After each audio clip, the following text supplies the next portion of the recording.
everyone, and welcome to Horror Night Oasis, a radio show where we discuss all the latest movies and news from the world of horror. Joining me tonight, as always, is my co-host, Ian. Ian, are you there? I am.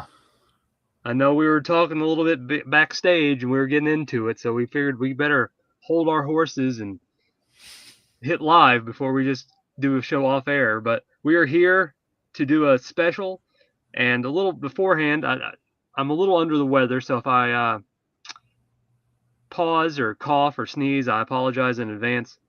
Just yesterday, my head was throbbing, and I was sneezing a lot, allergies.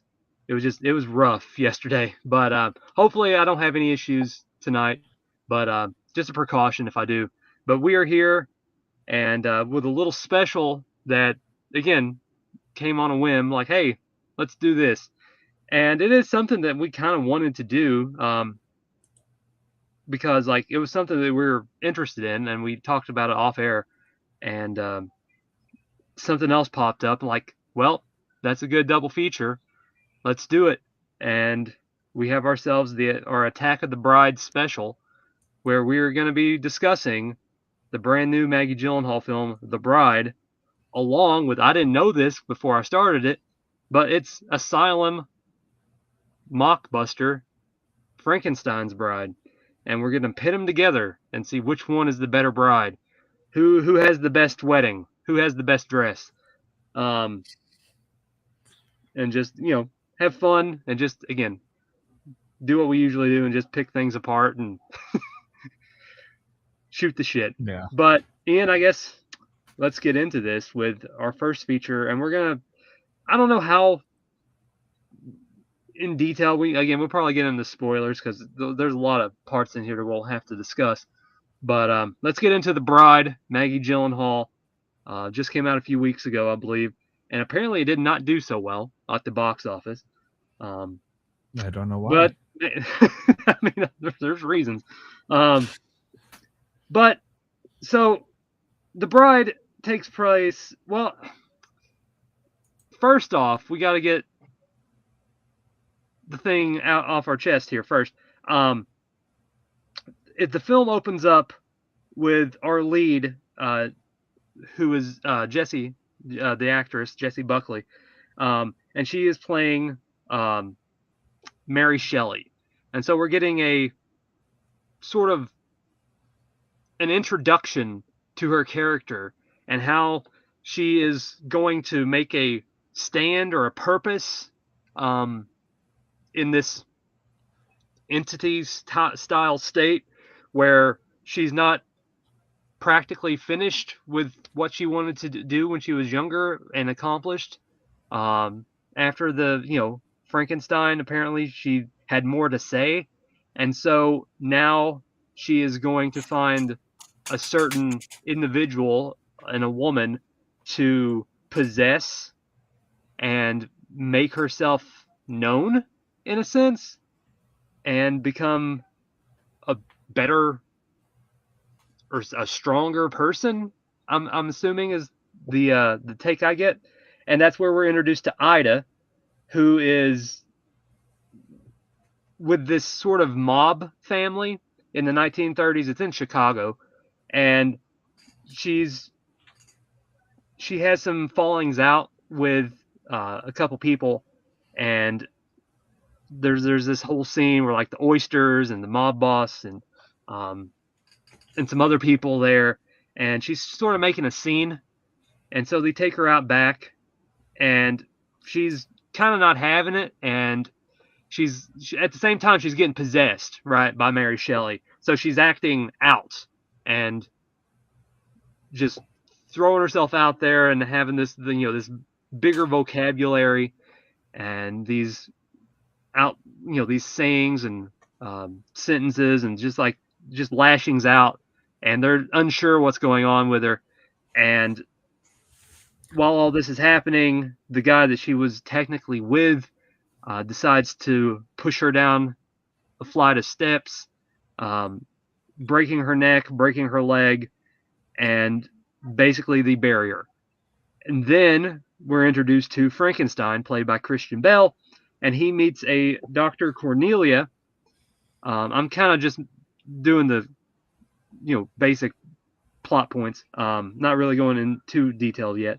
And so he meets up with Dr. Cornelia, who is played by Annette Bening, and he basically, she's standoffish at first, like not believing like this is Frankenstein's monster. And she says, okay, you can stay here, you can do what you want. And basically what Frankenstein wants is a bride because he's lonely and he wants the companionship. And through her scientific studies and I'm assuming paperwork or teachings or something, her studies, she's able to do the same things that Victor Frankenstein did to bring the monster to life. So it's his next best hope to get a love in his life. And so they find the grave of Ida and the experiment on her. And there's like this black liquid injection that they pump into her heart to bring her to life, as well as the lightning and electricity. And that jump starts Ida to her undead state. And again, from this point on, I'm gonna be referencing Ida as Ida and the Bride because they go in hand. So the Ida, she comes back. She doesn't have any memories basically, and so that's why they just call her the Bride. And so Frankie, again, I'm gonna call Frankenstein, whatever. So Frankenstein, he is he's smitten, but he's still kind of shy and doesn't know how to act. He's trying. He goes to the theater. He watches this actor named Ronnie Reed, who is a sort of the I forgot who it was around that time. It's Bing Crosby, sort of that type of presence, that film screen, legend, where he sings and dances. So he's sort of like that. So Ronnie Reed is this big presence around that time in the 30s, and so he just has a fondness for those films, and he's like trying to learn to dance and do all the moves, and he's like singing along, and he's kind of doing that along to swoon the bride and get her to like him. And she is more outlandish and just a wild child, eccentric in her ideal ways of when she's coming back. And they decide to go out to a club, and she's dancing all chaotic, and Frankenstein's just sitting there watching. And as things progress, she starts to get swarmed by guys in a very not so good way. They're very gropey and touchy and clingy, and they decide to leave, both the Bride and Frank, and two guys sort of come up on them and start attacking them. And then there's a scene where like they try to sexual assault the Bride, and that causes Frankenstein to go crazy and basically kill them. One gets his smashed into the wall, and the other gets his head stomped in a very, again, it's a full-on, American History X boot stomp. And so they leave, and like he's like telling the Bride, I need you to leave. I need you to, get out of here. And she's sort of like unsure of what to do because she doesn't have nowhere else to go. And so Frank decides, okay, you can come along with me. And they decide to just go to New York where everything's happening. And then we have our detectives, Detective Jake, and then Myrna, a female detective who's sort of the protege of Jake. And they're trying to figure out stop the killing, they like find the murderers, of course. And so they get on Bride and Frank get on a train to go to New York. They get to New York. The detectives get to New York. Myrna's sort of like this very smart, intellectual, private eye, like detective. Like she kind of one step ahead of even the other police officers. And there's a lot of female empowerment undertones throughout the film. It's just like woman power. I mean, that's fairly obvious, like from the start. And so they get to New York, and they just kind of become public enemies, and you get chased from one place to another, trying to survive and falling in love with each other. And that's technically, again, at the moment, I don't want to give too much away, but that's like technically the gist of the film, where they're just trying to figure out their love, and the bride's trying to figure out herself and what it is to be a woman, and empowerment, and what it is, to be true to yourself in a way, while also trying to find love. And then of course there's Frank, and he's just, again, smitten and wanting love, and trying to hold on to that love by whatever means necessary. And so they're just, again, it's basically Bonnie and Clyde with Frankenstein and the Bride. That's technically the idea of the movie. Sadly, it doesn't really go that route too much towards the end. I mean, I kind of wanted more of that, on the run. It kind of reminded me of like Public Enemies with Johnny Depp when he was playing Dillinger. It sort of had that same vibe, where like they're chasing after Dillinger from place to place, and he's hiding out, and then something happens. And again, that whole film ends with him at the theater anyway, so it kind of reminded me of that as well. But it just had that sort of, that 30s throwback vibe to it. And then there's the musical numbers, but again, they're more dance sequences where they just break out into song. Again, it doesn't really throw a wrench into anything, but it is kind of like, there's moments where it's just like, it's sort of meta breaking, where they're having conversations, like a little bit later on in the film, they're at a drive-in, and like they're having conversations, and then like their conversations is projected onto the drive-in screen, and like everyone's watching them and like peering back at the car. So it's kind of this weird meta referencing thing. And then you have, of course, Mary Shelley, who's possessed the bride, and like she's like acting out, and then like it's Ida's personality, and then it's Mary Shelley, and then like there's a whole smorgasbord of things going on with the bride. It's just like out there. I personally, I mean, for what it was fine. I just wasn't the biggest fan of it. I mean, even with all the ideologies and stuff like that, with the empowerment and women power, and like the minute, the scene after he meets Ronnie Reed at the ball, and then they break out in the song, and then there's the whole standoff, and then like the bride's doing this big elaborate speech, and then you have the women empowerment thing, where like basically they took that idea where all the women's running amok and doing women power, where that kind of same thing happened in The Joker with Joaquin Phoenix, the exact same thing where he does this big thing, and then there's a uproar and a overtaking of the city. Like they did the exact same thing here with the women instead. But like there was moments I was okay with. I was going along with the story. Like I was enjoying the relationship between the bride and Frankenstein. I thought Christian Bale did a solid job as Frankenstein.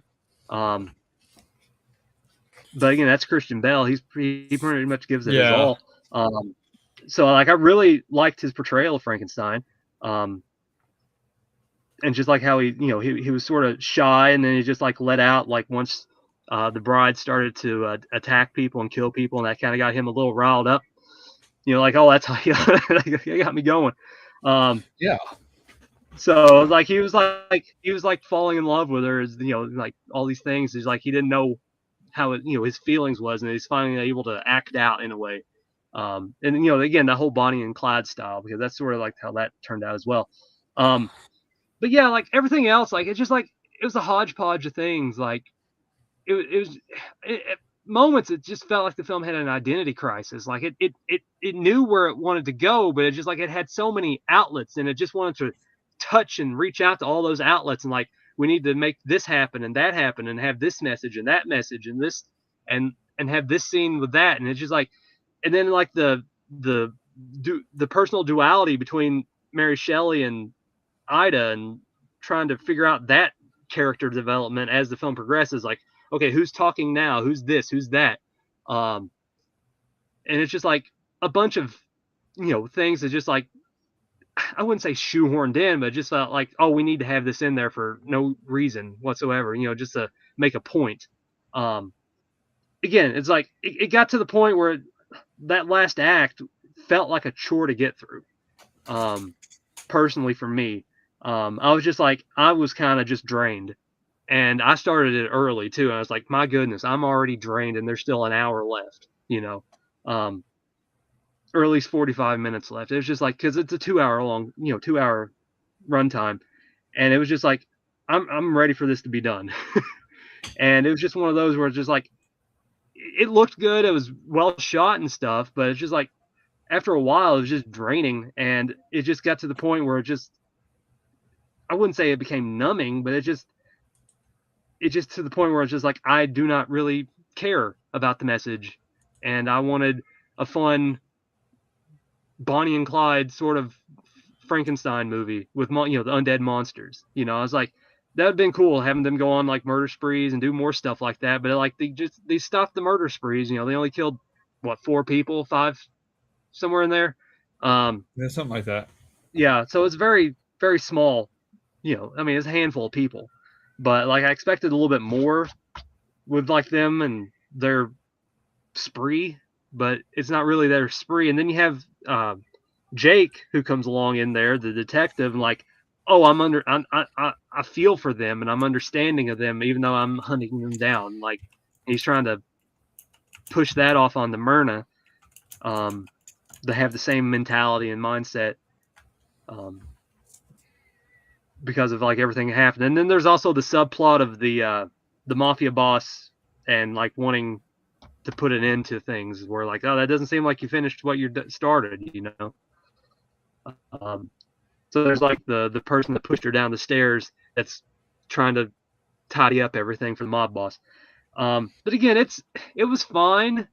It just, like I said, it had an identity crisis, and it just like, it felt way too long for what they're trying to go for, and just too many, like I wanted more of the, if it was just like a straight on love story, like sort of like The Bride with Sting, like that sort of like reminded me of this one too, where like the Frankenstein monster wants, he wants love, and then Frankenstein creates a woman, and then Frankenstein goes off and joins the carnival and the fair and befriend, all kinds of stuff. It's sort of like that same thing, and then to come back and like finally Frankenstein and the Bride, bunch of stuff goes on there. But it's like, set in the 30s, of course, this one is. But yeah, it's like, there's just like a lot of ideas. I mean, honestly, it's just like picked and cherry picked from a bunch of other films that's already happened. But it was okay. I mean, again, it's just more of the sort of zany factor, but it's still sort of straightforward. Maybe if they went a little bit more like campy, or actually just turned it into a musical instead of just like having like 2 dance numbers, like it would have been okay. But as it is, like it was average in my book. It didn't really wow me, and the message kind of just got befuddled after a while. But again, I like Christian Bale as Frankenstein, and I mean, if anything, that's probably about the best thing about the film. And maybe the outlandishness of The Bride, but after a while, that kind of just ran its course, and it's like, I'm done. Your duality is all over the place, and like, yeah, you're this is, I mean, that's technically The Bride. She's sort of skittish. Elsa Lanchester, when she, the original Bride, like she was always like skittish and just frightened and just like jumpy. And like this one, she kind of took that and just like ramped it up to like being sort of overzealous, in her actions, and it's just like it came off as a little braggadocious, in the teachings of the film. But Ian, I'll let you go, and then we'll go back and forth. Okay. Yeah. This movie was it was wild. and where it went. And it wasn't a terrible film to me. But I questioned a lot of the things that happened in that movie. I know, like, there was, like, when the big dance scene happened and they were like, everybody was being controlled by it. I was like, okay. I was like, I had to get up and get me a drink and just like, okay, whatever the fuck that was. Because I was kind of just like, it just comes out of nowhere. And that's like the Bonnie and Clyde aspect of this film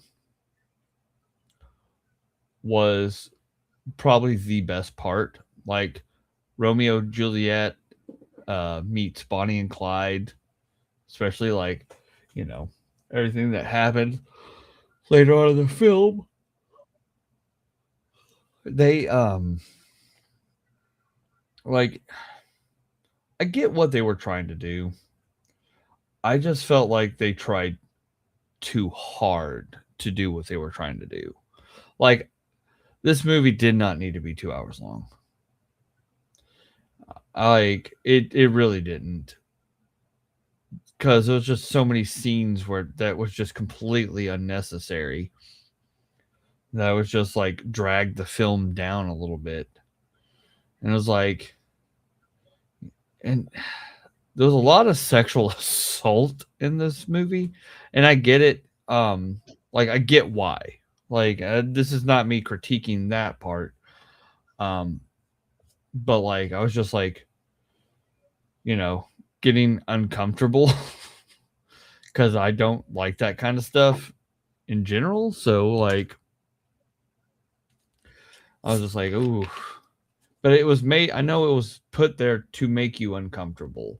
Yeah, that's the whole point of the thing. Is like it's always women being like second fiddle because the Myrna, like she's trying to take part in doing all the investigations, and like all the male cops are like talking over her and like Yeah. not giving her the time of day, and she's like trying to stand out, until finally she's able to do that at the end of the film. But again, I didn't mean to cut you off. It's just like No, it's an you're underlying yeah. tone, theme throughout. And you know, after watching this movie, because I was sitting there thinking, I was like, man, like, why did they release this movie in March? And I was like, okay, there's a lot of movies releasing this month with female leads. And I was like, man, why is that? And I was like, oh, uh, it's Women's History Month. Mm-hmm. So that makes sense. But I get it. You know, like, this film, it's not hard to like, it's not unwatchable. But you have to be, this is a movie made for a particular type of audience. You have to love these weird ass shit. And I typically do. Like, one of my all-time favorite movies is Eraserhead. And that movie is fucking bizarre. Like, so, you know, I enjoy stuff like that. And I felt like that where they were going with this was a good direction, but trying too hard while doing it. Like, this, it was just over the top, try too hard. And I felt like if they dialed back some of the zaniness and, or even increase the zaniness, like, I was at a point, some parts where I was like, I want to see more crazy. Like that, what we get in a couple of scenes. I was like, I want this to be the tone of this film, or the other. And it was just like, like you had mentioned earlier, it has a major identity crisis. It even though they all tap into the exact same theme, um, over and over again, and really, like, driving the point home, I felt like, that was fine. Like, I'm okay with that kind of messaging. Like, tell your story the way you want to tell it. But it was just like, boom, we're going crazy. Now we're going to this like slow romantic sex scene. And then we're going to go on this little car ride, this cute little car ride that reminded me of the scene from Sid and Nancy and all that crap. Just I felt like the tone shifts were too fast for a movie this long. Mm-hmm. Like it should have stayed, I kind of wish it would have just like transitioned a little tiny bit better. I felt like it should have like I don't know, like cut back a little bit. But but character wise, like if we're talking about story, let's talk about the characters. I loved the bride. I thought, like, I'm pretty sure she had Tourette's. Mm-hmm.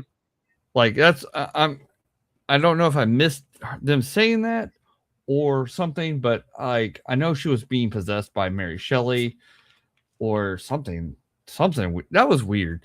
But Yeah. I was okay with that. I was like, okay, this is fine. I just thought that whole like the way they were laughing kind of was off-putting for me. But I didn't mind that. I was like, that's fine. Uh, but I thought it was like I thought her character was like really compelling. Like really enjoyed the characters. Like I thought Frank was great. I mean, Christian Bell he's probably going to go down as one of the best actors, and he's phenomenal in everything he does. Even when he's just a voice actor for stuff, like he is amazing.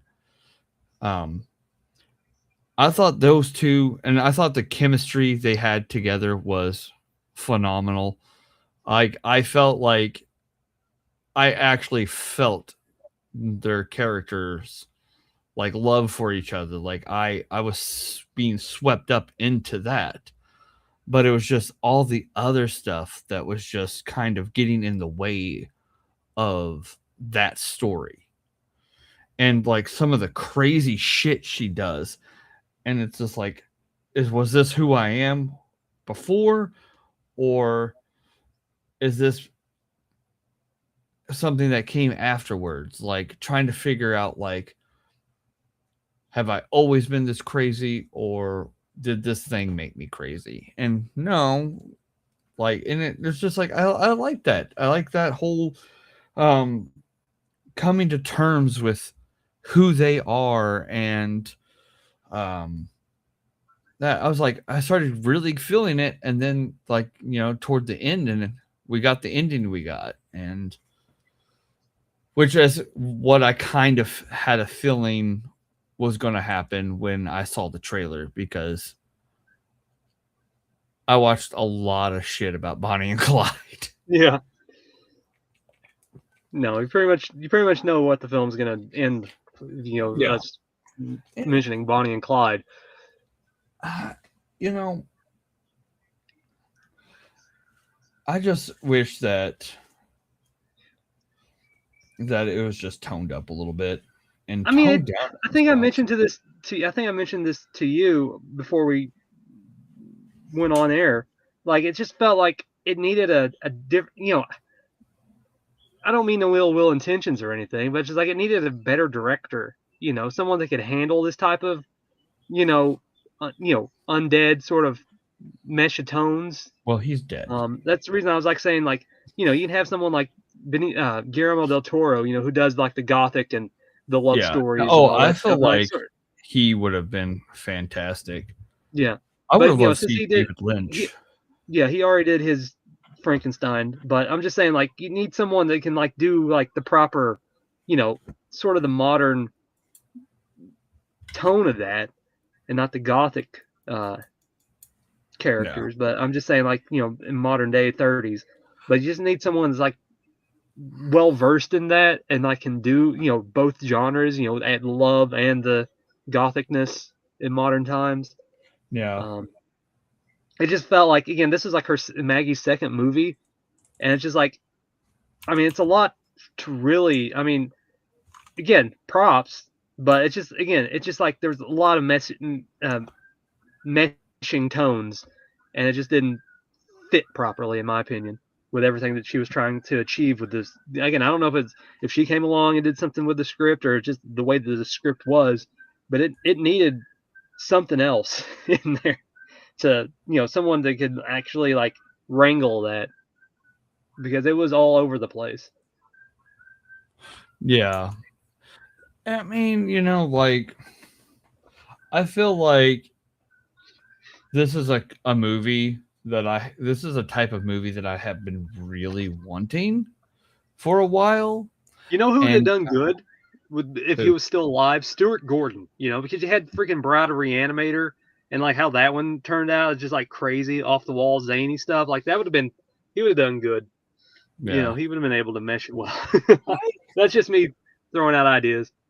It never happened. like I honestly want more like goth-esque romantic horror movies like this. Like, and this is kind of what I was wanting. And another gripe I have about this movie is that it was marketed as a musical. And when I first found out about this movie and I saw the word musical in the descriptor, I got excited. And when I realized it wasn't a musical, I got mad. I was like, God damn it. I was excited because I love musicals. And I hate when like people market things like that because there's a dance number in it. That's not the same fucking thing. It's a dance movie. Yeah. But that's my little gripe about that. But I wish we got more movies like this, and hopefully with this movie it'll inspire other people to make some stuff like that, because that's just the kind of vibe I've been going for lately. And that's one of the things I kind of was disappointed about, was that like I liked it. I liked a big chunk of the movie, but there was just so much like spots that I was like, wow, this is just trying way too hard. Like I kept thinking, I was like, normally I would. Oh, did I lose you? And I didn't put a poster up. All right. We lost him for a second. Let's put him back on here. All right. You there? Yeah, sorry, internet went out. Yeah. Yeah. And I realized we were talking so deeply about this before and like trying to get into it. I didn't even switch to the poster. But yeah, like I just was kind of disappointed because I was really like, this was one of those movies that I actually had my hopes kind of a little high for, and that's what I get. Because this was top of the list of movies that I wanted to see this year. The other one is Vampires of the Velvet Lounge. Like, I'm excited about that movie. And it comes out the same day as another horror movie that's like, I think it's called like Bad Apples or something, where it's like a cult. That's what I was saying. And it's like it's a like a female led story. So is Vampires of the Velvet Lounge. And I'm like, okay, I like this direction, kind of, that we're getting more like female lead horror in this month. But I digress on this. I mean, there's really not much other than like going into like extreme heavy spoilers, and I don't really. Yeah, it's still brand new, and there's really not reasons to get into that too Yeah, much. I that's what I mean, was we about to we, say. we Like, tried to skirt around it as best as we could to still tell the story, yeah, and and cutting it off at certain points. really, it wouldn't add much context, or like No, like it wouldn't add much more to the review anyway, no, it wouldn't. because not much Um, happens. no, but as I said, earlier, it's fine. It's just a little braggadocious. I mean, it's really if you it's kind of heavy-handed too as well. It's like it's in your face, and if you can't stand that type of film where it's always in your face and something getting pushed down your throat, whether you want it or not, I mean, it's gonna do that. I mean, it's not. I mean, does it It's not really shove it down your throat? I mean, not kinda. I mean, there's a lot not of as just bad as that one movie we yeah. It's watched. not Black Christmas. It's not Yeah, Black Christmas remake. I that mean, it's one. definitely more digestible than that film. Um, But this one is just like again, you have to understand where the film's trying to point its message, and like it's there, but it's not. It's just a little zany in its And approach. yeah, and you know what? I kind of was thinking about why I didn't like that dance sequence. And I felt like because it was zany, but it was too serious. I felt like they took that much more of a serious route than it should have done for that weird of a thing. Yeah, and just So, like again, like everyone's coming in and dancing, and everyone's looking around, like, so is this actually happening, or is this a? I was like thinking, like, is this like a in their heads or something? But no, everything's happening for real. It's yeah, weird. and it There's like doesn't that weird, explain it. like I said, that weird meta sort of break.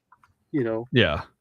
And it didn't fit, and there was no explanation to why that was happening, and there was no explanation to why we were seeing them talking on the movie projector, other than, and it's been a while since we really have said this, but it was kind of a because moment. Yeah, And it was just like he was having an anxiety attack and affecting everybody, and I was just sitting there, I was like, can just control other people like that just was never explained. And that, like, it doesn't really bother me too much about it. It was just like that it wasn't explored further afterwards. yeah. Like, that was my problem with it. I I mean, I was like like, to it see just wasn't more of done. like her duality too between like Ida and Mary Shelley. Like, I want to see them like go back and forth with one another. Like, instead of just like, oh, now this character, now it's Mary Shelley talking through whatever, and then it's back to Ida trying to figure out who she is, and now it's Mary, and just like there's that constant Yeah. like you're unsure of who's who half the time, and it just like doesn't really help you. Like, so is Mary Shelley trying to fall in love with Frankenstein, or is it Ida falling in love with Frankenstein? I was like, a lot of the times I was like thinking like, okay, who's the real person falling in love here? Like at one point I was like thinking like, is this before like the Universal? Because it's technically the same universe as like the Universal horror, but I was like thinking like before. Of course, it's before the monsters and Dracula and stuff, I guess. But like, because they're talking about like 20th Century Fox or MGM, another production company. But I'm assuming like she wants to have a name for herself. Like this has been like before, and then that would like set up the whole Universal Yeah. monsters. But then like you also had the part where like when he's Frankenstein seeing the doctor, and like she's bringing up like the book and like the teaching, like, oh yeah, I know about Victor Frankenstein and all that. So like it's not a novel, it's a real person sort of thing. Because Yeah. like there's like a lot of stuff like that where like, so is Victor Frankenstein an actual person, or is it based off Mary Shelley's book? There's a lot of it just doesn't mesh like with what they're trying to tell. Yeah. And there's like a lot of butting heads, like, so it's real, the world's not real. So it just left me, again, I wasn't confused, and it didn't take too much away from the story, but it just left me more of like, where are we, in this thing? Yeah. I mean, this right here, I knew it was probably like I've been saying this since the trailer first dropped, that this was probably going to be nothing more than just trying to win an award, a movie to make a movie to win an award.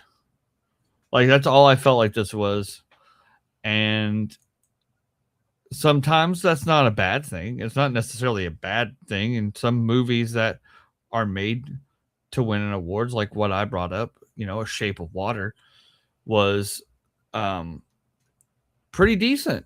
They're not always all bad, but they usually don't leave like I want to rewatch this multiple times kind of thing, unless that's your jam. Like more power to you. Like this is going to be someone's favorite movie, and I'm going to be like, I can't fault them for that. Like this is just not my cup of tea, but I can see where somebody would like it. Yeah. But like, there's movies out there that I'm like, if this is your favorite movie, then I don't ever want to take recommendations from you.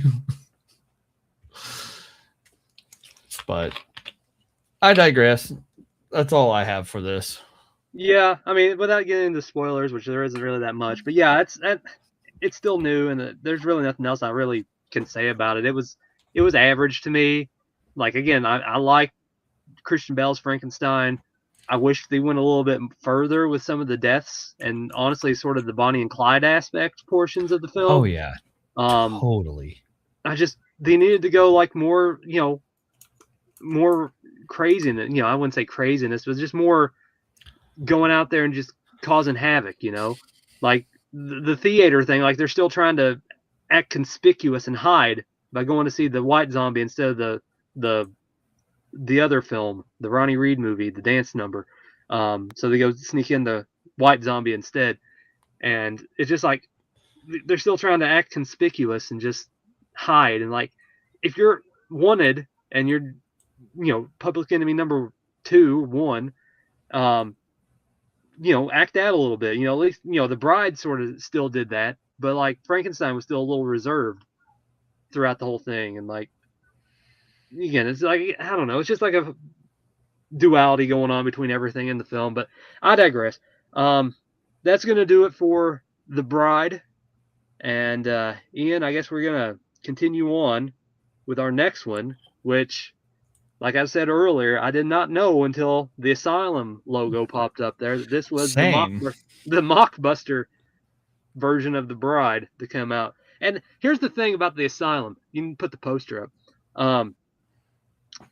Sometimes the mockbusters come out to be better than the mainstream films. I like Snakes on a Train better than Snakes on a Plane. And then I liked the Zombie the Zombie Stoner and the Co-Ed, or the Co-Ed and the Zombie Stoner. That was supposed to be the ripoff of Warm Bodies. I loathed Warm Bodies. I really did not like that film. And then when I popped in the Co-Ed and the Zombie Stoner, and it turned into like a 90s, late 90s sort of, well, not late 90s, but early 90s, like Jim Wynorski, Fred Olin Ray, Skinamax type film. Like, wow, this is way better than I expected it to be. And then the Abraham Lincoln versus Zombies was definitely better than Abraham Lincoln Vampire Hunter. So sometimes their mockbusters are pretty good. And this one, I was like, okay, it's the Asylum. I got to get myself prepared, because you have 2 asylums. You have the ones that actually aren't bad and try to make something solid, and then you have the ones that don't even have any effort, like Ape versus Monster, where it's just like everything was wrong with that movie, and plus that one was made during COVID, so a lot of issues went on with that film. And then like Attila, again, it's hit or miss with Asylum. So you have some good, some bad. It just depends on who's behind the wheel. And this one, once it got started, I was like, all right, this is solid. And it kept going, and I was interested, and it kept me going. And but we'll get into it, because they do kind of pull pull something out of their hats that they've done before in previous films, but we'll get into it. So it first starts off with Victor Frankenstein, the actual creator. And basically, he's in a chapel, and the bride and Frankenstein are getting married. And before they're able to tie the knot, they're interrupted by the Clervals, which is the cousins to Henry Clerval, who used to be an associate of Victor Frankenstein that helped him build Frankenstein's monster. But Henry had ideas of his own, so Victor killed him. And so the Clervals are wanting retribution on Victor and to bring Henry back from the dead. And so that retribution is they kill Frankenstein's monster, they behead him, and then they set fire to the church, and then they kidnap Victor. Once the church is on fire, we're introduced to Agatha and Felix and the their blind father, who is also apparently this is the same timeline as the original Frankenstein, because I think he used to know Frankenstein's monster when he was younger, I believe, or it was the same. It wasn't the same blind man. I don't think so, but it could be. I'm not exactly sure on that, but he says go seek help, and then Agatha, she's sort of the go for gutso sort of character, and then Felix, he's sort of still the skeptic, and he's sort of like the whole the town's village when like they revolted against the monster and burned burned him at the windmill. They just like he's very standoffish and still believes like they're monsters and they shouldn't be allowed to live. And so they go there and they find the remnants of the bride, who's still alive, but she's badly burned. Before the fire, she had she had flowing hair, white dress, beautiful skin, and just a few little marks here and there on her face from the I'm assuming the surgeries. But she gets there, they get there, the dress is burned, her hair's short, burn marks covering her entire body, and she basically wants to get revenge on the Clervals for killing her beloved. And she's going around carrying Frankenstein's head and caressing it and calling it her beloved. And she wants them to help her find Victor to resurrect her beloved Frankenstein. And so we have that, as well as the Clervals trying to find this red journal that was Victor's and Henry's for when they worked together to resurrect or bring to life Henry during a blood moon, because basically what he wants is a army of the undead to wreak havoc on everyone. And that's so we have two plot lines at the same time. We have the bride wanting revenge and finding Victor Frankenstein to bring her beloved back with Agatha and Felix. And then we have the Clervals, which is John, Mary, and she has an eye patch, Mary does, Louise, and Harris. Those are the cousins of Henry. And they're trying to find the book and bring about the technically end of the world during this blood moon. And overall, dude, I like this one a lot. I have sort of a compassion for a lot of Asylum stuff. So I know like what's good and what's bad. This one was actually pretty solid. I thought it was shot well. I mean, a little bit later on, we can get into the AI stuff, but for the story at hand, I kind of a little bit early on, I was like hoping it was be like sort of like a Kill Bill situation where like the bride's going after for and all the other ones. You get a little bit of that, but not as much as I kind of hoped. Because like she's going around calling, like say my beloved Clervals, and she's just attacking people. Like she's really adamant about revenge. Like when Harris and Louise, they get to the was it Clancy or Clarence, that was the shop owner, and like they come into there and like you get a little bit of violence, a little bit of gore, but not that great. Like I wanted a little bit more, with the severed head of the beloved Frankenstein. I kind of expected more than like a sword in a dagger in the eye, and like trying to pull her arms off and stabbing her in the shoulder. It's just like there needed to be a little bit more in that aspect on the revenge portion.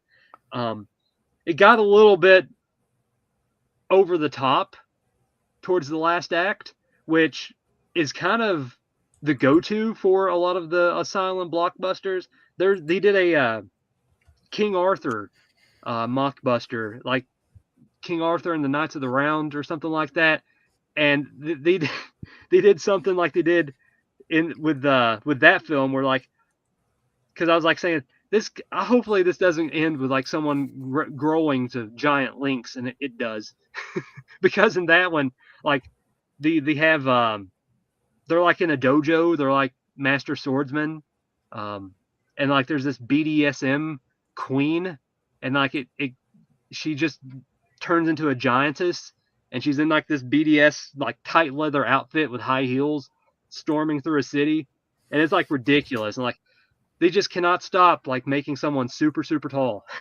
and that's what they do with this one at the end of it.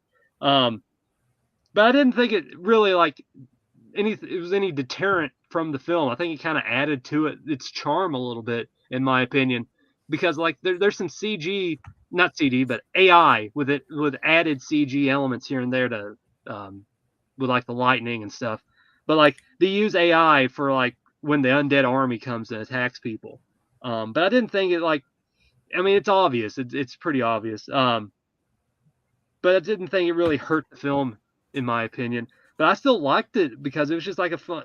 It was just fun and a little. It was still straightforward, but still had a little bit of a camp factor to it. But I thought it was well done. It was a little cheap looking, but I dug it for what it was, and I had fun with it. Ian, I'll let you have your thoughts, and then we'll go back and forth. Okay. Well, I mean, it was good. I liked it for, I wasn't expecting anything amazing, especially once I got saw the Asylum logo pop up. I was like, oh, I haven't seen an Asylum film in a little bit. Like, okay. It was pretty decent. I like the whole premise of it, like raising the undead army. The cousins were getting on my nerves like a lot. So when everything went down, I was pretty happy. I have mild gripes about it, just like how fast things like it was, Yeah, it was slow, constantly and moving. it was slow in a couple of parts, and then it was just like boom, like big story reveal, and I was like, whoa, like I kind of got sideswiped of like, okay, this is where we're going with this now. I don't want to give any spoilers away. I can't stop yawning. Sorry about that. I can't stop yawning. But yeah, it was just like one scene in particular that would be a fairly decent spoiler. So I'm gonna, keep that gripe to myself. Just like a little. It was just like oh, this is already happening. Like we just got to this part, and now it's just like an immediate boom. And the way all the monsters looked going through the city was just kind of like it's not the best. It doesn't look the Well, it's best. AI, man. You put in the Yeah. prompt and you work with what you have. Yeah, I didn't even I mean, think there's that about it being one. an eye. Yeah. No, there was that one part where like they were running down there, and then like they ran into the lantern and it exploded in the fire, and then like the next frame, their lantern's perfectly fine from where the same place it exploded. They're like, Yeah. that's AI for See, you. yeah, that's what I was like. I was like, man, this looks bad. Like unusually bad for just it being like I would have rather just CGI. Like come on. Yeah, Just but or a lot of real people are people. doing that now. Like Charles Band's doing that for a lot of his new stuff. Like I think Death Streamer, he was doing that, and there's another one where he's like making these AI landscapes and stuff. And but like this one's like full on like Yeah. something you see on like a Facebook short or something. Yeah, that it does not look good. No. And that was where I was just like kind of getting thrown out of it. I was like, this I couldn't tell. Like honestly, I forget that people are putting AI in movies now. So my brain doesn't immediately go there, but I was just like, man, this CGI looks like shit But compared to like what most people do. well, I mean, there's another one that there's a film called Army of Frankensteins, and they just like digitally impose the same actor all over the place. And like, I'd much rather have like crappy AI. You know, it's not the greatest over like just like rinse and Yeah. repeat, input the same actor in this place and that place and this place. I mean, I get it. Budget constraints, you can't Yeah, buy a lot of people. and I it get is it. Asylum, so you have to go in with a grain of salt. Oh yeah, when I said I saw the Asylum, any expectation I kind of had Yeah. went straight down. I was like, as soon as I saw the the logo, I was like, okay. I was like, I know what I'm in for. I The, was like, the thing is, like, it might be good, but it's not going to look great. yeah, like again, I like you have to look at the budget and the set and the way like things look and feel, Yeah. and like set that aside. Like look at the one that we did, Clown. Like how it just looked like they just managed to find some place and somewhere, put up a few walls and call it a set. Like they're very very cheap. Um, Yeah. but some of them try at least. Like this one, I thought there was a little bit more effort involved with the story and just didn't feel haphazardly put together and just like Yeah. shoehorned in. Like someone actually wanted to make a decent, okay mockbuster. Um, and like I like the story. The only thing is, I kind of wish they did more with the revenge portion of the bride. Like after it got to a point, like she got the two, and then she got taken out, and then it's just like, oh, now we have Henry, and like nothing's happening for a good portion of the film. Well, I mean, not with the bride. I mean, like she's just taken out. Yeah. She, and then like it's just like, oh, we need to stop Henry, and it's just like, it was fine. Yeah. I just like I wanted a little bit more of the bride's revenge, and like she kind of gets it when she. I mean, again, spoiler, I already mentioned it, but when she gets taller, she turns into a giant, and like, but like that's not who killed who cut the head off of her beloved. Henry didn't do it. It was the other two. Yeah. It was the cousins, and so like I guess it's just like so just goes through family, I guess, bloodline. Like, oh, I'll kill you instead, and it all's well. I don't know. But Yeah. like again, I wish there was a little bit more in that aspect, and just like a little,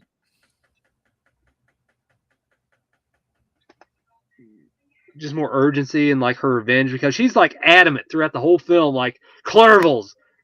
She's running upstairs, running after everything. Like she's always running towards the fight and wanting revenge, and then all of a sudden she just gets taken out. Like, oh, that's it. So there's like a little bit of like, they could have done more in that aspect. Yeah. I mean, I liked it for what it was. It wasn't like the best. I do think for the story wise, I kind of like Frankenstein's Bride better um by a long shot, because it Yeah, was just like because it knew where it wanted to go more than the other one. And yeah, I exactly. agree, like I wish that they did more with the revenge. I mean, she was fucking brutal in some spots, and I was like, okay, keep up this energy. And then like that one, the brother Yeah, kept flip-flopping on what he was okay with and what he wasn't okay with. That was kind of weird, because it and was it's just like kind of was all for naught too. It's like yeah, It's just there for a plot point, and then like, oh, never mind. It's like we're like the sister was like, "Oh no, we can't do this. She's hurting them. This isn't our fight. She should be there and do this on her own." And he's like, "No, our mom. This could be." And it's like, "This is our fight too." And then it was like, then they get to the house. Oh, she doesn't know better. She knows. And he's like, "Yeah, she's a monster. We can't do this." And I was like, "Wait, you were just on." I was like, "This is literally you're both just flip flopped Yeah, on your positions." I was like, "This." I was like, and it's not like it was like a long scene too. It's like literally almost right after they like are on the opposite side, and then they get back to the house, and then they flip what they were okay with. And I was like, this is just. I was like, that was a kind of a bit of I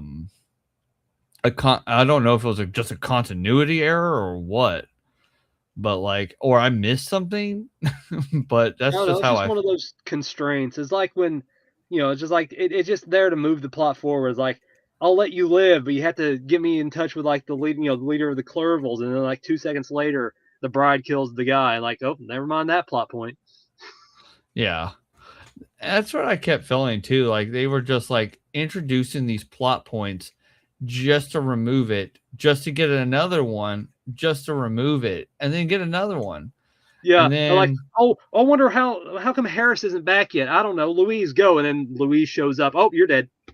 Like, oh, give it time to breathe at least. Like there's this like yeah, that little was my moments like problem that with where like it. they could have just like eased it up. It was like an hour, what, 86 20 minutes.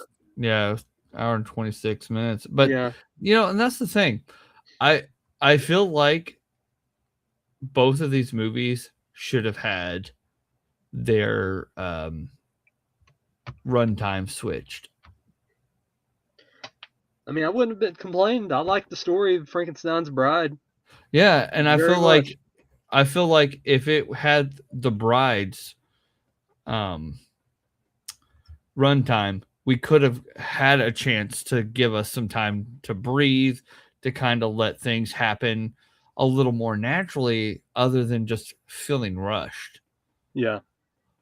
Like, I just was like, whoa, this. I was like, we just got here. We're now moving on. Like, okay. And then, like, there's just a lot of dead zones in it too, which was a little bit of a problem. But like I did like the acting in it. Like a lot of the cousins, well, really it was mostly just the older cousin. The one with the eye patch got on my fucking nerves. Like I was like, please get rid of her. Cause she was all like stuck had a like stuck up and acting like she was better than everybody. And then like I was just like, I just want this character gone. I was like, please just remove her. But I did kind of laugh, and when he was Now, like, see, I'll go ahead. "Oh," when the guy was like, "I'm looking. I looked over there. You're you don't know what you're doing." And then she goes over there and like finds a hidden door, and he's like, "Let's begin." I Yeah. was like, "Come on."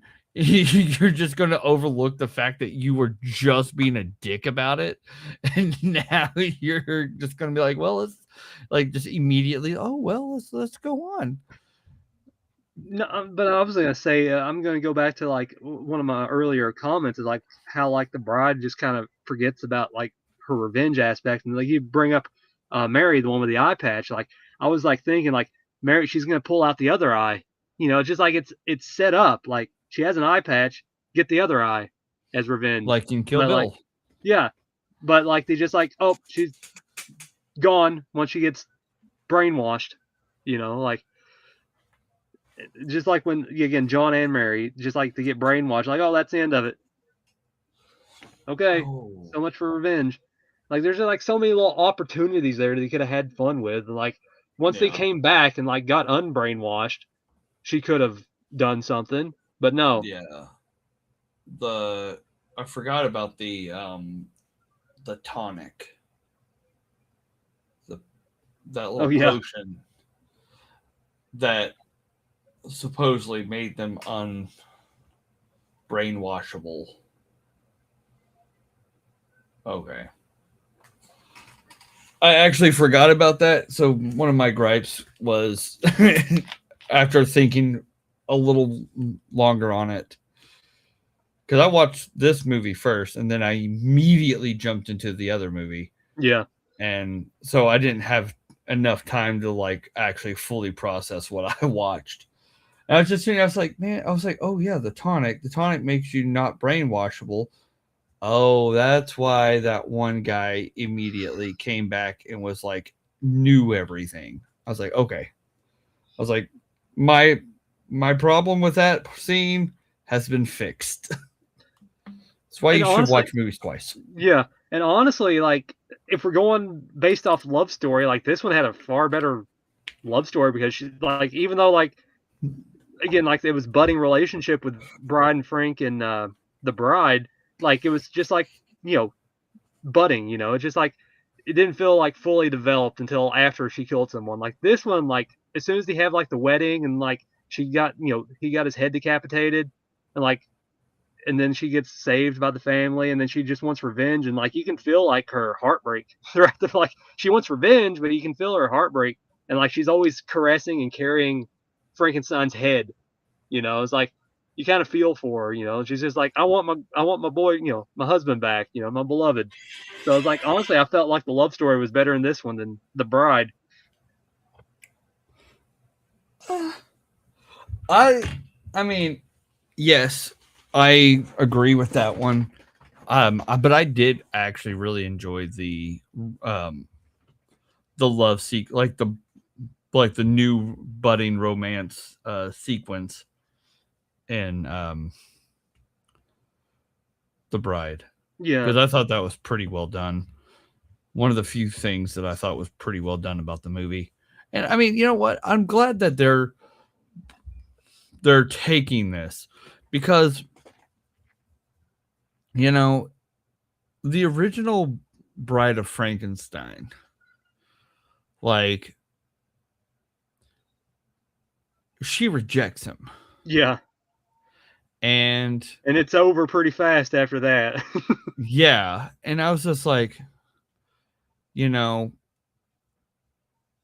I like the whole thing, but just the idea that the person that was technically made for you rejecting you, it was like honestly probably one of the most heartbreaking things I have ever seen.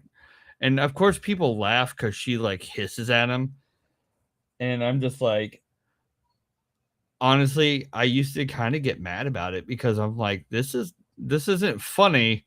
This is actually like one of the most heartbreaking things you can think of. Yeah, it's Like pretty the sorrowful. person that's like, but I get why people would laugh. But I'm like, if you put an ounce of thought behind that, you would understand that this is like probably one of the most heartbreaking things ever. But and now it's just like the whole like aspect of her, like falling in, being in love with him and marrying him and doing the thing that she's supposed to. I like that aspect, which is also one of the things, a reason I liked um the bride, because in the beginning she does reject him, but then she learns about him more and develops that. And I was like, okay, I kind of like this because, if we're going back to like the original, you know, like her coming around to him after, a while, instead of just being like full on rejecting him and him throwing a fit and like throwing a switch and blowing everything up. Mhm. But I don't know. I was, been thinking about that because I think about that scene a lot. Anytime I think I of mean, it's a heavy Frankenstein, scene too, man, for like yeah, I 1930s. mean, Come on, man. yeah, no, it's a good scene. I mean, it's one of honestly, it's one of the best sequels I've watched. Yeah. Especially with the old Universal. A lot of their sequels were not good. Yeah, But they kind of go for a little bit more of the campy stuff after a yeah, while. Especially like those later Dracula sequels, and like some of those are just kind of like, and then like, but yeah, like the Bride of Frankenstein's solid, yeah. And I that's mean, again, why I was so excited plus about I the like movie. Elsa Lanchester as well, or Lancaster, so Yeah. That's why like, I like watch I'm glad that we're getting moving on to The Bride. yeah, because Like, again, for a long time we haven't really had that many. Like I mentioned earlier, the Bride from the '80s was Sting, but you don't yeah. get really that many more with, unless it's like lower budget stuff, like Yeah. Bride of Reanimator, even though it's technically Frankenstein, but again, it's it had its own thing, but like you don't really get that many like full on like bride stuff. Yeah. And that's when I was just like, that's one of the things that I was excited about this movie. And when you sent me this, I was like, I get two? I was like, yes. Because The Bride of Frankenstein was like one of my favorite black and white films. And I was just like, oh, yes, give me more. And I just love to see like the version that she doesn't reject him. That we get one where she's deeply in love, and we get one where they are budding into a beautiful new relationship. And, you know, I kind of like that because it's also like, in The Bride, she has a horrible relationship with men. Horrible. And she so immediately assumes all men are like that. And then she meets Frankenstein. And I kind of like that as well because it's just like, you know, yes, he made had her made, but it was almost like he was made for her. And that's the kind of vibe that I got from that. And I was like, this is great. Love storytelling. And this right here is the best example of why I love horror movies so much. Like what made me truly fall into love with the genre is that it can be anything. And here we are like watching two like gorgeous love stories told in completely different ways about the same people. And it's just I love horror so much. Oh yeah. And because it can be funny, it can be zany, where there's random fucking dance numbers and meta humor, and we And then got the like bride turns into a giant. and a giant woman, Attack of the 50-foot woman. Like, come on now, like Yeah. it's so crazy of just like the things that that are allowed in like because there's it's just like horror. What does that mean? Whatever it wants to be. There's no formula to follow, and you never know what you're gonna get, and I absolutely love it. I'm right there with you. But I think that's going to do it. In closing, I think both have their pros and cons. I think The Bride has I think both of them have a solid love story. All right, I like the renditions that each film, as you mentioned, each one has its own distinct personality. I liked the budding romance between the bride and Frank and the bride. I liked his, Christian Bale and his sort of fawning mentality throughout the film, where he's trying to, it's sort of like you're the freshman and you're wanting to date the senior in high school, and you're just trying to figure out how it works, and she's out there and sort of unattainable, and you don't know how to control her. Yeah. But somehow you manage to work out, Um, and with the bride, Frankenstein's bride, it's that unconditional love that gets taken away. It forms revenge, and you carry around your beloved's severed head, and you start attacking people.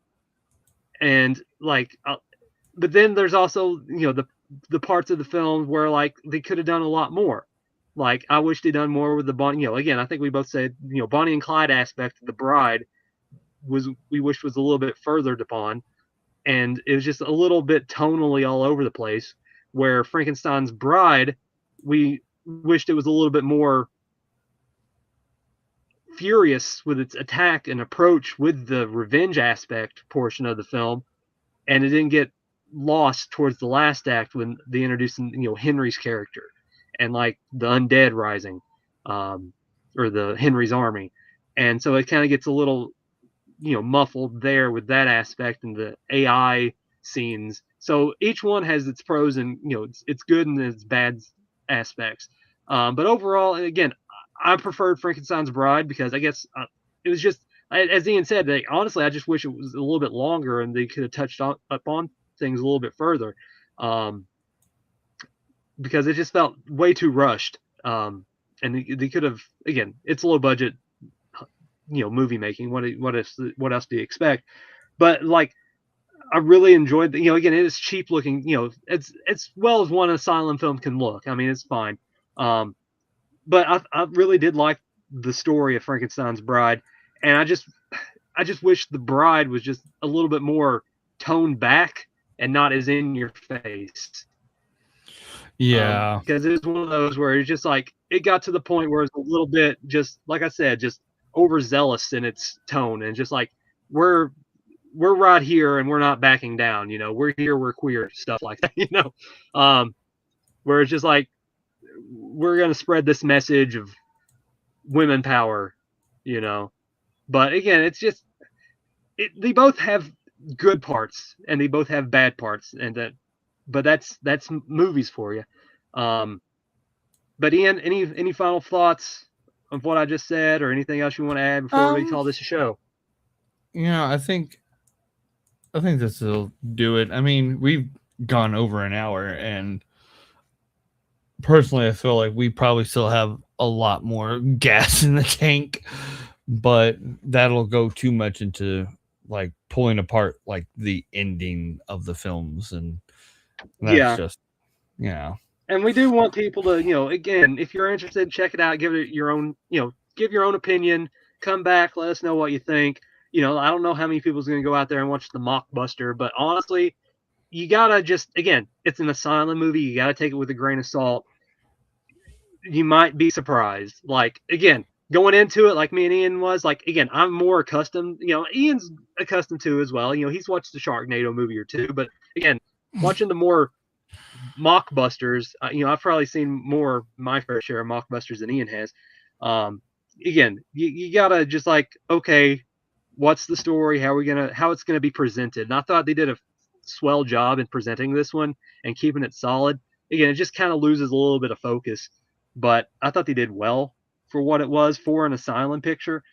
And then The Bride it's The Bride. It's just gonna be one of those movies like, remember The Bride? And how crazy it's one of those, like, man, that was a wild movie. Yeah.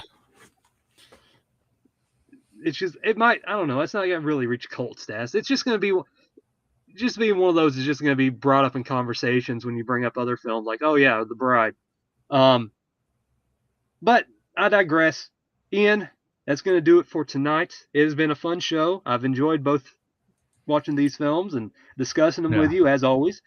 Again, as I mentioned earlier, form your own opinion, come back, leave us a comment, and let us know what you think of the films. Give us which one you think is the better of the two. Like I think me and Ian both agreed, we kind of personally like Frankenstein's Bride a little bit better, but again, they both have their ups and downs, and we kind of already nitpicked all that stuff apart. So we appreciate everyone for listening, and we will see you next time here on Horror Night Oasis. Good night, everyone.